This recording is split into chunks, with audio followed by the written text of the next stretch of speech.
Hello, ನಮಸ್ಕಾರ ಎಲ್ರಿಗೂ. ನಮ್ಮ ಸುಟ್ಕೇಸ್ ಸ್ಟೋರೀಸ್‌ಗೆ ಮತ್ತೊಮ್ಮೆ ಸ್ವಾಗತ. ನಾವು ಪ್ರೀವಿಯಸ್ ವಿಡಿಯೋಲ್ಲಿ ಸಿಗಿರಿಯ ರಾಕ್ ಅದು ಒಂದು ಟ್ರೆಕ್ ಮುಗಿಸ್ಕೊಂಡು ರಾತ್ರಿ ರೂಮಿಗೆ ಬಂದಿದ್ವಿ. ಸೊ, ನಾವು ಉಳ್ಕೊಂಡಿರೋಂಥ ಪ್ಲೇಸ್ ನಿಮಗೆ ತೋರಿಸೋಣ ಅಂತಲೇ ಈ ವಿಡಿಯೋಲಿ ಆ ಒಂದು ರೆಸಾರ್ಟ್‌ದು ವಿಡಿಯೋ ಮಾಡಾಕಿದ್ದೀವಿ. ಸೊ, ನಾವು ಇಷ್ಟುವರೆಗೂ ಎಲ್ಲಿ ಪ್ಲೇಸಸ್ 2 ಪ್ಲೇಸಸಲ್ಲಿ ಉಳ್ಕೊಂಡಿದ್ವಿ. ಇದು 2 ಡೇಸ್ ಆಗಿತ್ತು ಇಲ್ಲಿನ ಸ್ಟೇ. ದಂಬುಲ ಮತ್ತು ಸಿಗಿರಿ ಅದೆರಡು ಮುಗಿಸ್ಕೊಂಡ್ಮೇಲೆ ನಾಳೆ ನಾವು ಹೊರಡ್ತೀವಿ.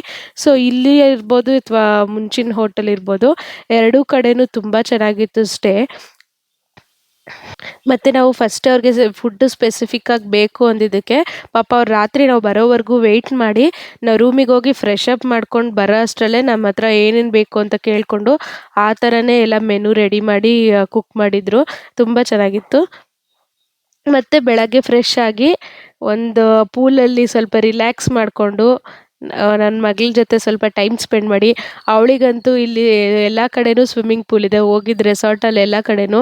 ಸೊ, ಅವಳಿಗೆ ರೂಮ್ಗೆ ಹೋಗೋದೇ ಒಂದು ಖುಷಿ ಆಗಿಬಿಟ್ಟಿದೆ. ಆಚೆ ನೋಡೋದೊಂದು ಖುಷಿ ಆದರೆ ರೂಮ್ಗೆ ಹೋಗೋದು ಇನ್ನೊಂದು ಖುಷಿ ಆಗಿಬಿಟ್ಟಿದೆ. ಎಲ್ಲ ಕಡೆ ಪೂಲ್ ಇದೆ ಅಂತ. And more over baby pool ಇರೋದ್ರಿಂದ ಅವಳಿಗೆ ಹೈಟಿಗೆ ಕರೆಕ್ಟಾಗಿ ಅವಳೊಬ್ಬಳೇ ಆರಾಮಾಗಿ ಆಡ್ಕೋಬೋದು ಅಂತೇಳಿ ಅವಳಿಗೆ ಇದ್ದಿದ್ದು ಖುಷಿ ಆಗಿಬಿಟ್ಟಿದೆ. ಸೊ, ನಮಗೆ ಬೆಳಗ್ಗೆಗೆ ಮೆನು ತೊಗೊಂಡಿದ್ದಾರೆ. ಅವರೆಲ್ಲ ಕುಕ್ ಮಾಡಿ ರೆಡಿ ಮಾಡೋಷ್ಟರಲ್ಲಿ ನಾವೊಂದು ರೆಸಾರ್ಟ್ ಟೂರ್ ಮಾಡಿಕೊಂಡು ಹಾಗೆ ಸ್ವಿಮ್ಮಿಂಗ್ ಪೂಲಲ್ಲಿ ರಿಲ್ಯಾಕ್ಸ್ ಮಾಡಿಕೊಂಡು ರೆಡಿ ಆಗೋಣ ಅಂತ ಅಂದ್ಕೊಂಡ್ವಿ. ಸೊ, ಅವರಿಗೆ ಎಷ್ಟು ಟೈಮಿಗೆ ಬೇಕು ಅಂತ ಕೇಳಿದರು. ಬ್ರೇಕ್ಫಾಸ್ಟು 9 ಅಷ್ಟರಲ್ಲಿ ಮಾಡಿ ಅಂತ ಹೇಳಿದ್ವಿ. ಸೊ, 9 ಅಷ್ಟರಲ್ಲಿ ಬ್ರೇಕ್ಫಾಸ್ಟ್ ಮಾಡಿಕೊಂಡು ಹೊರಡೋಣ ಅಂತೇಳಿ. ಸೊ, ನಾವಿವತ್ತು ಹೊರಡ್ತಿರೋದು ಬಂದು ಟ್ರಿನ್ಕೋಮಲೆ ಅಂತ. ಸೊ, ನಾವು ಹಿಂದೆ ಹೇಳಿದ್ವಲ್ಲ, ಒಂದೊಂದು ಪಾರ್ಟ್ಸಲ್ಲಿ ಮಾತ್ರ ತಮಿಳ್ ಮಾತಾಡೋರು ಸಿಗ್ತಾರೆ ಇಲ್ಲಿ ಅಂತ. ಸೊ, ಟ್ರಿನ್ಕೋಮಲೆ ಮತ್ತು ನಾವಿವತ್ತು ನೋಡೋ ಜಾಗದಲ್ಲೆಲ್ಲ ಸ್ವಲ್ಪ ತಮಿಳಿಯನ್ಸ್ ಸಿಗ್ತಾರೆ. ಸೊ, ನಮಗೆ ಸ್ವಲ್ಪ ತಮಿಳ್ನಾಡು ಫೀಲ್ ಕೊಡುತ್ತೆ ಅಂತ ಹೇಳ್ಬೋದು ಆ ಪ್ಲೇಸಸ್ಸು. ಸೊ, ನಾವು ಇವತ್ತು ಹೊರಡ್ತಿರೋದು ಬಂದು ದಂಬೂಲಾಯಿಂದ ಟ್ರಿನ್ಕೋಮಲೆಗೆ. ಸೊ, ಇದು ಸ್ವಲ್ಪ ಒಂದು ಅರೌಂಡ್ 3 ಅವರ್ಸ್ ಅಷ್ಟು ಟೈಮ್ ತಗೊಳುತ್ತೆ. ಸೊ, ಟ್ರಿನ್ಕೋಮಲೆಯಲ್ಲಿ ನಾವಿವತ್ತು ನೋಡ್ತಿರೋದು ಕೋನೇಶ್ವರಂ ಟೆಂಪಲ್. ಇದು ಶಿವ ದೇವಸ್ಥಾನ ಅಂತ ಹೇಳ್ಬೋದು. ಹಾಗೆ ಇದು ಕೋನೇಶ್ವರಂ ದೇವಸ್ಥಾನ ಬಂದು ಒಂದು 2000 ಹಳೆ ಪುರಾತನ ಶಿವಲಿಂಗನ ಹೊಂದಿರುವಂಥ ದೇವಸ್ಥಾನ. ಮತ್ತು ನಾವು ಇನ್ನೊಂದೇನು ಅಂದರೆ, ಇದು ಮೌಂಟ್ ಕೈಲಾಶ್ ಇದೆಯಲ್ಲ, ಸೇಮ್ ಲಾಂಗಿಟ್ಯೂಡ್ ಮೇಲೂ ಇರುತ್ತಂತೆ. ಸೊ, ಬನ್ನಿ ತಿಂಡಿ ಮುಗಿಸ್ಕೊಂಡು ನಾವು ಹೋಗಿ ಟ್ರಿನ್ಕೋಮಲೆಯ ಕೋನೇಶ್ವರಂ ದೇವಸ್ಥಾನನ ನೋಡ್ಕೊಂಬರೋಣ. ನಾವೀಗಿರೋದು ಟ್ರಿನ್ಕೋಮಲೆ. ಸೊ, ಇಲ್ಲಿ ಬಂದು ಡೀರ್ಸು, ನಾಯಿಗಳಷ್ಟೇ ಸರ್ವೇ ಸಾಮಾನ್ಯ ಅಂತ ಹೇಳ್ಬೋದು. ಸೊ, ಫಸ್ಟಲ್ಲಿ ನಮಗೊಂದು 2 ಡೀರ್ಸ್ ಪಾಸ್ ಆದವು ಕಾರ್ ಮುಂದೆ. ಏನಿದು ಅಂತ ನೋಡೋ ಅಷ್ಟ್ರಲ್ಲಿ ಮುಂದೆ ನೋಡಿದ್ರೆ ಫುಲ್ ಆ ಕಡೆ ಈ ಕಡೆ ಎಲ್ಲ ಕಡೆ ಇದ್ವು. ಸೊ, ಈ ಟೆಂಪಲ್ ರೀಚ್ ಆಗೋ ಕಡೆ ನಿಮ್ಗೆ ಫುಲ್ಲು ಡೀರ್ಸ್ ಕಾಣುತ್ತೆ. ಸೊ, ಇದು ಟ್ರಿನ್ಕೋಮಲೆ ಟೆಂಪಲ್ಲು, ಕೋನೇಶ್ವರಂ ಟೆಂಪಲ್ಲು. ಸೊ, ಇದೇನು ಅಂದರೆ ಈ ಶಿವಲಿಂಗ ಬಂದು ಇಲ್ಲಿ ಪಕ್ಕದಲ್ಲಿ ಇಂಡಿಯನ್ ಓಷನ್ ಇರುತ್ತೆ. ಇಂಡಿಯನ್ ಓಷನ್ನಲ್ಲಿ ಬೇ ಅಲ್ಲಿ ಸಿಕ್ಕಿರುವಂಥ ಶಿವಲಿಂಗ ಇದು. ಸೊ, ಒಬ್ಬರು ಆರ್ಥರ್ ಸಿ ಕ್ಲಾರ್ಕೆ ಅಂತ, ಮೈಕ್ ವಿಲ್ಸನ್ ಅಂತ, ಇವರಿಬ್ಬರು ಇಲ್ಲಿ ಒಬ್ಬರು ಆಥರು ಮತ್ತು ಒಬ್ಬರು ಫೋಟೋಗ್ರಾಫರು ಏನೋ ಬುಕ್ ಬರೆಯೋದಕ್ಕೋಸ್ಕರ ರಿಸರ್ಚ್ ಮಾಡೋಕ್ಕೆ ಬಂದಾಗ ಅವರಿಗೆ ಬೇ ಅಲ್ಲಿ ಸಿಕ್ಕಿರುವಂಥದ್ದು ಈ ಲಿಂಗ. ಆಮೇಲೆ ಈ ಲಿಂಗ ಹೇಗೆ ಬಂತು ಅಂತ ನೋಡೋಕೆ ಹೋದರೆ ಇಲ್ಲಿ ಟೆಂಪಲ್ದು ಪಿಲ್ಲರ್ಸು ಎಲ್ಲ ಸಿಕ್ತಂತೆ. 1624ಅಲ್ಲಿ ಡಿಸ್ಟ್ರಾಯ್ ಮಾಡಿದ್ದಾರೆ ಪೋರ್ಚುಗೀಸ್ ಅವರು ಈ ಟೆಂಪಲ್ನ. ಸೊ, ಆ ಒಂದು ರಿಮೈನ್ಸ್ ಎಲ್ಲ ಸಿಕ್ಕಿ ಮತ್ತೆ ಅದನ್ನು ತೆಗೆದು ಟೆಂಪಲ್ನ ರೀಬಿಲ್ಟ್ ಮಾಡಿದ್ದಾರೆ. ಸೊ, ಇದನ್ನು ಗೋಕರ್ಣ ಬೇ ಅಂತ ಸಹ ಕರೀತಾರೆ ಇವರು. ಆಮೇಲೆ ಇಲ್ಲೇನಂದರೆ ಒಂದು 1000 ಪಿಲ್ಲರ್ಸ್ ಟೆಂಪಲ್ ಇತ್ತಂತೆ. ಬಟ್ ಪೋರ್ಚುಗೀಸ್ ಡಿಸ್ಟ್ರಾಯ್ ಮಾಡಿರೋದನ್ನ ಒಂದು ಸ್ವಲ್ಪ ಒಂದು ರಿಮೈನ್ಸ್ ಮಾತ್ರ ತಗೊಂಡು ಇವಾಗ ಹೊಸ್ದಾಗಿ ಅವರು ಒಂದು 1950ಅಲ್ಲಿ ಸಿಕ್ಕಿದ ಮೇಲೆ ಆವಾಗ ರೀಬಿಲ್ಟ್ ಮಾಡಿಕೊಂಡು ಎಲ್ಲ ಮತ್ತೆ ಪುನರ್ ಪ್ರತಿಷ್ಠಾಪನೆ ಮಾಡ್ಕೊಂಡಿದ್ದಾರೆ. ಸೊ, ಅಲ್ಲಿ ಟೆಂಪಲಿಂದ ಮುಂದೆ ಬರ್ತಾ ನಿಮ್ಗೆ ಸಿಗೋದು ಇದು ಲವ್ ಲೀಪ್ ಅಂತ. ಸೊ, ಇಲ್ಲಿ ಏನು ಅಂದರೆ ಪ್ರೇಮಿಗಳು ಹೆಸರು ಬರೆದ್ರೆ ಅವರೆಲ್ಲ ಜೋಡಿ ಆಗ್ತಾರೆ ಅನ್ನೋ ಒಂದು ನಂಬಿಕೆ ಅಂತೆ. ಆಮೇಲೆ ಇಲ್ಲಿ ಬಂದು ಫೋಟೋಸ್ ತಗೊಳ್ಳೋದು ಇಂಥವೆಲ್ಲ ಮಾಡ್ತಾರೆ. ಸೊ, ಇದು ಒಂದು ಜಾಗ. ಇಲ್ಲಿ ಎಲ್ಲ ಕೆತ್ಬಿಟ್ಟಿದ್ದಾರೆ ಗೋಡೆ ತುಂಬಕ್ಕೂ ಹೆಸರುಗಳು. ಸೊ, ಹಾಗೆ ನೀವು ನಡ್ಕೋತಾ ಹೋದರೆ ಇಲ್ಲೊಂದು ಪಕ್ಕದಲ್ಲೇ ಬೀಚ್ ಇದೆ. ಸೊ, ನಾವಿರೋದು ಇಂಡಿಯನ್ ಓಷನ್ ಪಕ್ಕದಲ್ಲಿ. ಇದನ್ನು ಬೇ ಆಫ್ ಡಚ್ ಅಥವಾ ಡಚ್ ಬೇ ಅಂತ ಸಹ ಕರೀತಾರಂತೆ. ಸೊ, ಇಲ್ಲಿ ಒಂದೊಂದು ಬೇ ಬರುತ್ತಲ್ವ, ಅದೆಲ್ಲ ಒಂದೊಂದು ಹೆಸರಿಟ್ಟಿದ್ದಾರೆ. ಸೊ, ನಾವು ಪ್ರೆಸೆಂಟ್ ಇರೋದು ಬಂದು ಡಚ್ ಬೇ ಅಲ್ಲಿ. ಸೊ, ಇಲ್ಲಿ ಬೋಟಿಂಗ್ ಕರ್ಕೊಂಡು ಹೋಗ್ತಾರೆ. ಬೋಟಿಂಗ್ ಕರ್ಕೊಂಡೋಗಿ ಒಂದು 3-4 ಅಟ್ರಾಕ್ಷನ್ಸ್ ತೋರಿಸ್ಕೊಂಬರ್ತಾರೆ. ಬಟ್ ನಮ್ಗೆ ಅಟ್ರಾಕ್ಷನ್ಸ್ಗಿಂತ ಜಾಸ್ತಿ ಇಷ್ಟ ಆಗಿದ್ದು ಬೋಟು. ಅದು ಯಾಕೆ ಅಂತ ನಿಮಗೂ ಗೊತ್ತಾಗುತ್ತೆ. ಸೊ, ಇಲ್ಲಿ ಬಂದ್ಬಿಟ್ಟು ಏನಿದೆ ಅಂದರೆ ರಾವಣ ಕಟ್ ಅಂತ ಒಂದಿದೆ, ಮತ್ತು ಸೀತಾ ಹೈಡಿಂಗ್ ಪ್ಲೇಸ್ ಅಂತ ಒಂದಿದೆ, ಮತ್ತು ಒಂದು ಒಳ್ಳೆ ಕೋರಲ್ಸು ಮತ್ತು ಒಂದೊಳ್ಳೆ ಸೀ ಲೈಫು ಅಥವಾ ಮರೈನ್ ಲೈಫು ನೋಡ್ಬೋದು. ಹಾಗೆ ಇಲ್ಲಿ ಏನು ಅಂದರೆ ವೈಟ್ ಸ್ಯಾಂಡ್ ಬೀಚಸ್ ಆಗಿರೋದ್ರಿಂದ ಬೀಚ್ ತುಂಬ ಚೆನ್ನಾಗಿ ಕಾಣುತ್ತೆ. ಸೊ ಬೋಟಲ್ಲಿ ನೋಡ್ತಿದ್ದೀರಲ್ಲ ಈ ಥರ ಗ್ಲಾಸ್ ಇರುತ್ತೆ ಸೆಂಟ್ರಲ್ಲಿ. ಸೊ ಆ ಗ್ಲಾಸಿಂದ ನಾವು ಕೆಳಗೆ ಅಬ್ಸರ್ವ್ ಮಾಡ್ಬೋದು. ಒಳಗಿರೋ ಫಿಶಸ್ಸು ಮತ್ತು ಕೋರಲ್ಸು ಇವೆಲ್ಲ ಎಷ್ಟು ಚೆನ್ನಾಗಿ ಕಾಣ್ತವೆ. ಆಮೇಲೆ ನಾವು ಈ ಅಕ್ವೇರಿಯಮಲ್ಲಿ ನೋಡ್ತೀವಿ ಗೊತ್ತಾ, ಈ ಕಲರ್‌ಫುಲ್ ಫಿಶಸ್ಸು ಆ ಥರದ್ದು ಎಷ್ಟೊಂದು ಥರ ನೋಡಿದ್ವಿ ನಾವಿಲ್ಲಿ. ಸೊ ಅದೇ ನಾನು ಹೇಳಿದ್ದು, ಈ ಬೋಟೇ ಚೆನ್ನಾಗಿದೆ, ಬೋಟ್ ರೈಡೇ ಚೆನ್ನಾಗಿದೆ ಅಲ್ಲಿ ಅವ್ರು ತೋರಿಸೋ ಅಟ್ರಾಕ್ಷನ್ಸ್‌ಗಿಂತ ಅಂತ. ಹಂಗೆ ಇವರು ಡಾಲ್ಫಿನ್ನು ಅಥವಾ ವೇಲ್ ವಾಚಿಂಗು ಕರ್ಕೊಂಡು ಹೋಗ್ತೀನಿ ಅಂತಾರೆ. ಬಟ್ ನಾವು ಅದನ್ನ ಮಿರಿಸಾ ಬೀಚ್ ಅಂತಿದೆ ಅಲ್ಲಿ ತುಂಬ ಫೇಮಸ್ಸು. ಅಲ್ಲಿ ಕಾಣಿಸುತ್ತೆ ಅಂತ ಒಂದು ಗ್ಯಾರಂಟಿ ಇದೆ. ಬಟ್ ಇಲ್ಲಿ ಕಾಣಿಸ್ಬೋದು, ಕಾಣಿಸ್ದಿರನೂ ಇರ್ಬೋದು. ಸೊ ನಾವದು ಪಿಕ್ ಮಾಡಲಿಲ್ಲ. ಸೊ ಇಲ್ಲಿ ರಿಚ್ ಮರೈನ್ ಲೈಫ್ ಇದೆ ಆ್ಯಂಡ್ ಕೋರಲ್ಸ್ ನೀವು ನೋಡ್ತಿದ್ದೀರಲ್ಲ ತುಂಬ ಚೆನ್ನಾಗಿದೆ ಕೋರಲ್ಸ್ ಎಲ್ಲನೂ. ಹಾಗಾಗಿ ಅದನ್ನ ನೋಡೋದೇ ಇಲ್ಲಿ ಒಂಥರ ಖುಷಿ ಅಂತ ಹೇಳ್ಬೋದು.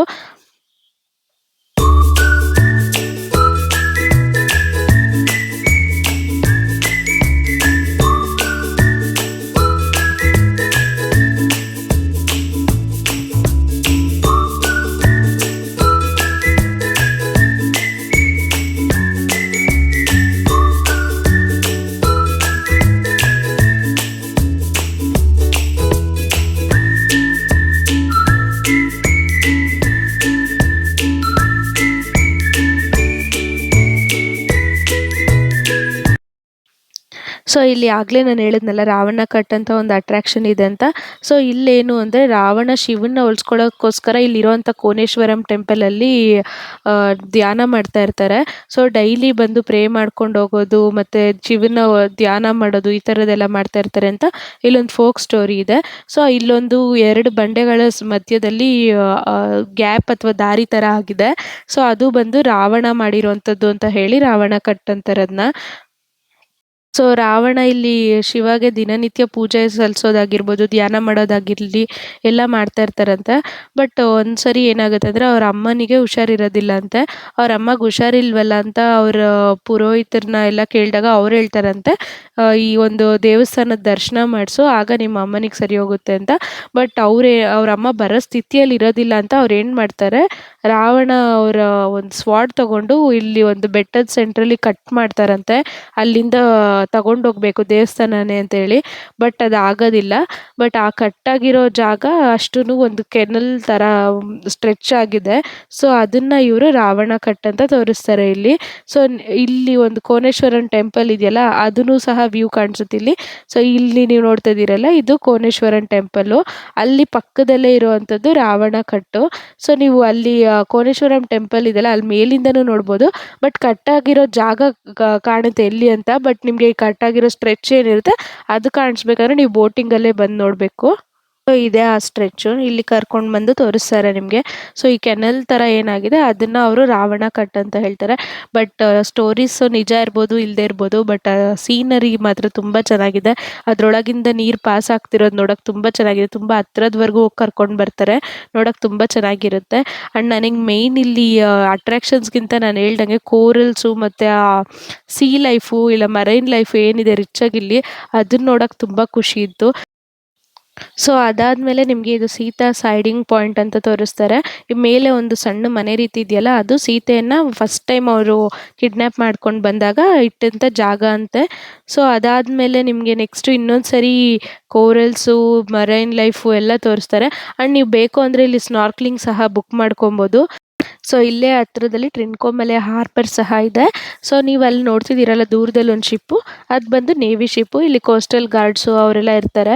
ಆ್ಯಂಡ್ ಇದು ಸುತ್ತ ನೀರೇ ಆಗಿರೋದ್ರಿಂದ ನೀವೆಲ್ಲಾದರೂ ವಾಟರ್ ರೈಡು ಅಥವಾ ಬೋಟ್ ರೈಡ್ ಹೋದರೆ ಅಲ್ಲೆಲ್ಲ ನಿಮಗೆ ಈ ಥರ ನೇವಿದು ಬೋಟ್ಸ್ ಕಾಣಿಸೋದು ಸರ್ವೇ ಸಾಮಾನ್ಯ ಅಂತ ಹೇಳ್ಬೋದು. ಸೊ ನಾವು ಅದೆಲ್ಲ ನೋಡಿಕೊಂಡು ವಾಪಸ್ಸು ದಡಕ್ಕೆ ರೀಚ್ ಆದ್ವಿ. ಬಟ್ ನನ್ನ ಪರ್ಸ್ನಲಿ ರೆಕಮೆಂಡ್ ಮಾಡ್ತೀನಿ ಈ ಬೋಟ್ ರೈಡ್ ನೀವು ಹೋಗಿ ಅಂತ. Not because of the attractions but ಒಂದು ಫಿಶ್ ಲೈಫ್ ನೋಡೋದಕ್ಕೆ ಅಥವಾ ಮರೈನ್ ಲೈಫ್ ನೋಡೋದಕ್ಕೆ ಅಂತ ತುಂಬ ಕಲರ್ಫುಲ್ ಆಗಿದೆ. ನಾವು ನಿಮಗೆ ಕ್ಯಾಮ್ರಲ್ಲಿ ಅಷ್ಟು ತೋರ್ಸೋಕ್ಕಾಗದೇ ಇರ್ಬೋದು. ಯಾಕಂದರೆ ಅದು ಸ್ವಲ್ಪ ಗ್ಲಾಸ್ ಬ್ಲರ್ ಇರೋದ್ರಿಂದ ನಮ್ಮ ರಿಫ್ಲೆಕ್ಷನ್ ಕಾಣಿಸ್ತಿತ್ತು. ಬಟ್ ನೀವು ಹಾಗೆ ನೋಡೋದಕ್ಕೆ ತುಂಬ ಕ್ಲಿಯರಾಗೇ ಕಾಣಿಸುತ್ತೆ. ಅವರು ವಾಟರ್ ಪೋರ್ ಮಾಡ್ತಾ ಇರ್ತಾರೆ ಸ್ವಲ್ಪ ಫಾಗಿ ಅನಿಸ್ದಾಗೆಲ್ಲ. ಸೊ ನಾವು ಟ್ರಿನ್ಕೋಮಲೆಯಿಂದ ಹೊರಟಿದ್ದು ಕನ್ಯಾ ಹಾಟ್ ಸ್ಪ್ರಿಂಗ್ಸ್ ಕಡೆಗೆ. ಈ ಕನ್ಯಾ ಹಾಟ್ ಸ್ಪ್ರಿಂಗ್ಸ್ ಕಡೆಗೆ ಹೋಗೋ ದಾರಿಯಲ್ಲಿ ತುಂಬ ತಾಟ್ನಿಂಗ್ ಮರಗಳಿದ್ದಾವೆ. ಆ್ಯಂಡ್ ಎಷ್ಟೊಂದು ತಾಟ್ನಿಂಗ್ ಹಂಗೆ ಬಿದ್ದಿದೆ. ಸೊ ಐ ಥಿಂಕ್ ಇಲ್ಲಿ ಡಿಮ್ಯಾಂಡ್ ಇಲ್ಲ ತಾಟ್ನಿಂಗ್ಗೆ ಅಂತ. ಸೊ ಈ ಕನ್ಯಾ ಹಾಟ್ ಸ್ಪ್ರಿಂಗ್ಸ್ ಏನು ಅಂದರೆ ಇದು ಹಾಟ್ ವಾಟರ್ ವೆಲ್ಸ್ ಇರುವಂಥ ಜಾಗ.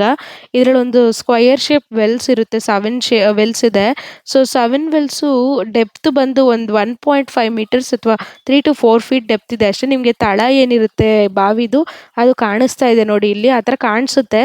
ಸೊ ನಿಮಗೆ ಅಷ್ಟು ಆಳ ಇರುವಂಥ ವೆಲ್ ಅಲ್ಲ ಇದು ಅಂತ ಗೊತ್ತಾಗುತ್ತೆ. ಬಟ್ ಏನು ಅಂದರೆ ಇಲ್ಲಿ ಟೆಂಪ್ರೇಚರ್ಸ್ ಬಂದು ಒಂದು ವೆಲ್ಲಲ್ಲಿರೋ ಟೆಂಪ್ರೇಚರು ಇನ್ನೊಂದು ವೆಲ್ಲಲ್ಲಿರೋ ಟೆಂಪ್ರೇಚರು ಡಿಫ್ರೆಂಟ್ ಇರುತ್ತೆ ನೀರಿಂದು. ಸೊ ಒಂದರಲ್ಲಿರೋ ಬಿಸಿ ಇನ್ನೊಂದರಲ್ಲಿರೋ ಬಿಸಿಗೆ ವ್ಯತ್ಯಾಸ ಇರುತ್ತೆ ನೀರ್ದು. ಹಾಗೆ ಇಲ್ಲಿ ಬಾಟಮ್ ಏನಿದೆ ಅದು ನಾವು ಕ್ಲಿಯರಾಗಿ ನೋಡ್ಬೋದು. ನಾವು ಅಂದ್ಕೊಳ್ಳೋದಕ್ಕೆ ಎಲ್ಲಿಂದನೋ ನೀರು ಬರ್ತಾ ಇದೆ ಅನ್ನೋದಕ್ಕೆ. ಸೊ ಹಾಟ್ ಸ್ಪ್ರಿಂಗ್ಸ್ ನಾನು ನೋಡಿರೋದು ಇದೇ ಫಸ್ಟ್ ಟೈಮು. ಆ್ಯಂಡ್ ಇದೇನು ಅಂದರೆ ಒಂದು 10 to 15 ಬಕೆಟ್ಸ್ ಇಡಿಸುತ್ತೆ ಅಷ್ಟೇ ಇಲ್ಲಿರುವಂಥ ಸ್ಕ್ವಯರ್ ಶೇಪ್ಗೆ ಮತ್ತು ಒಂದು 3 ಇಂದ 4 ಅಡಿ ಆಳ ಇರೋದಕ್ಕೆ. ಬಟ್ ಆ 10 to 15 ಬಕೆಟ್ಸ್ ತೆಗೆದ್ರೂ ಅದು ಒಂದು 2 ಮಿನಿಟ್ಸಲ್ಲಿ ಫಿಲ್ ಆಗಿಬಿಡುತ್ತೆ. ನಾವು ಎಕ್ಸ್ಪೆರಿಮೆಂಟ್ ಸಹ ಮಾಡಿದ್ವಿ ತೆಗೆದು. ಸೊ ಅದೆಷ್ಟು ಬೇಗ ರೀಪ್ರೊಡ್ಯೂಸ್ ಆಯಿತು ಅಂದರೆ ಹಾಟ್ ವಾಟರು ವಿತಿನ್ ಸೆಕೆಂಡ್ಸ್ ಮತ್ತೆ ಒಂದು 3 ಬಕೆಟ್ಸ್ ತೆಗೆದ್ವಿ. ವಿತಿನ್ ಸೆಕೆಂಡ್ಸ್ ಮತ್ತೆ ಇಷ್ಟು ತುಂಬ್ಕೊಂತು. ಆಮೇಲೆ ಇಲ್ಲಿ ತುಂಬಿ ನೀರು ಹೋಗ್ತಾ ಇದೆ, ಎಷ್ಟೊಂದು ನೀರು ಹೋಗ್ತಾನೆ ಇದೆ. ಸೊ ಅದರಿಂದ ಫ್ಲೋ ಇದೆ ಅಂತ ಗೊತ್ತಾಯ್ತು. ಆ್ಯಂಡ್ ನೀವು ಇಲ್ಲಿ ನೋಡ್ತಿದ್ದೀರಲ್ಲ ಈ ಥರ ಬಬಲ್ಸ್ ಸಹ ಕಾಣುತ್ತೆ ನಮಗೆ. ಅದು ಹಾಟ್ ಸ್ಪ್ರಿಂಗ್ಸ್ ಬರ್ತಿರೋದು ಒಳಗಿಂದ ನೀರು ಬರ್ತಾ ಇರೋದು ಬಬಲ್ಸ್ ಕಾಣ್ತಾ ಇರುತ್ತೆ ನಿಮಗೆ. ಇಲ್ಲಿ ನೋಡ್ತಿದ್ದೀರಲ್ಲ ಇಲ್ಲಿ ನೋಡಿ ಎಷ್ಟೊಂದು ಬಬಲ್ಸ್ ಕಾಣ್ತಿದೆ, ಆ ಥರ ಇದೆ. ಸೊ ಇಲ್ಲಿ ನೀರು ಬಿಸಿ ಯೂಶ್ವಲಿ ಇಲ್ಲಿನವ್ರು ಏನಂದರೆ ಬೆಳಗ್ಗೆ ಹೊತ್ತು ಬಂದು ಈ ಬಿಸಿ ಬಿಸಿ ನೀರು ಯೂಸ್ ಮಾಡಿಕೊಂಡು ಸ್ನಾನ ಎಲ್ಲ ಮಾಡ್ಕೊಂಡು ಹೋಗ್ತಾರಂತೆ. ಲೈಕ್ ಪಬ್ಲಿಕ್ ಬಾತ್ ಕಾಂಪ್ಲೆಕ್ಸು ಎಲ್ಲ ಇದೆ ಇಲ್ಲಿ. ಬಟ್ ನಮಗೆ ಗೊತ್ತಿರಲಿಲ್ಲ ಈ ಥರ ಬಾತಿಂಗ್ ಆಪ್ಷನ್ ಎಲ್ಲ ಇದೆ ಅಂತ. ಸೊ ನಾವು ಬಂದಿದ್ದು ಆಲ್ಮೋಸ್ಟ್ ಮಧ್ಯಾಹ್ನ ಬಿಸಿಲು ಟೈಮ್ ಆಗಿತ್ತು. ಸೊ ಒಂದು ಹಾಟ್ ಸ್ಪ್ರಿಂಗ್ಸ್ದು ಎಕ್ಸ್ಪೀರಿಯನ್ಸ್ ಆಗಲಿ ಅಂತ ನಮ್ಮ ಪಾಪುಗಷ್ಟೇ ಸ್ನಾನ ಮಾಡಿಸಿದ್ವಿ. ಇನ್ನೊಂದು ಫೋಕ್ ಸ್ಟೋರೀಸ್ ಏನು ಅಂದರೆ ರಾವಣ ಅಲ್ಲಿ ನಾವು ನೋಡಿದ್ವಲ್ಲ, ಅವರ ಅಮ್ಮನಿಗೆ ಹುಷಾರಿಲ್ಲ ಅಂತೇಳಿ ಟೆಂಪಲ್ಸ್‌ನೇ ತಗೊಂಡೋಗ್ಬೇಕು ಅಂತ ಟ್ರೈ ಮಾಡ್ತಾರೆ ಅಂತ. ಬಟ್ ಅವರು ವಾಪಸ್ ರೀಚ್ ಆಗೋಷ್ಟರಲ್ಲಿ ಅವ್ರ ಅಮ್ಮ ತೀರ್ಕೊಂಡಿರ್ತಾರೆ. ಸೊ ಅವ್ರು ಲಾಸ್ಟ್ ರೈಟ್ಸ್ ಪರ್ಫಾರ್ಮ್ ಮಾಡೋಕ್ಕೆ ಇಲ್ಲಿ ಕನ್ಯಾ ಹತ್ರ ಬಂದಿರ್ಬೇಕಾದ್ರೆ ಅವರಿಗೆ ರೈಟ್ಸ್ ಪರ್ಫಾರ್ಮ್ ಮಾಡಿದ ಮೇಲೆ ಸ್ನಾನ ಮಾಡೋದಕ್ಕೆ ನೀರಿರೋದಿಲ್ಲ. ಆಗ ಅವರು ಕೋಪದಿಂದ ಸ್ವಾಡ್ ತಗೊಂಡು 7 ಸರಿ ನೆಲಕ್ಕೆ ಚುಚ್ತಾರಂತೆ. ಆ 7 ಸರಿ ಚುಚ್ಚಿರೋದು ಈ ಹಾಟ್ ಸ್ಪ್ರಿಂಗ್ಸ್ ಅಂತ ಇನ್ನೊಂದು ರಾಮಾಯಣದ ಕತೆ ಹೇಳ್ತಾರಿಲ್ಲಿ.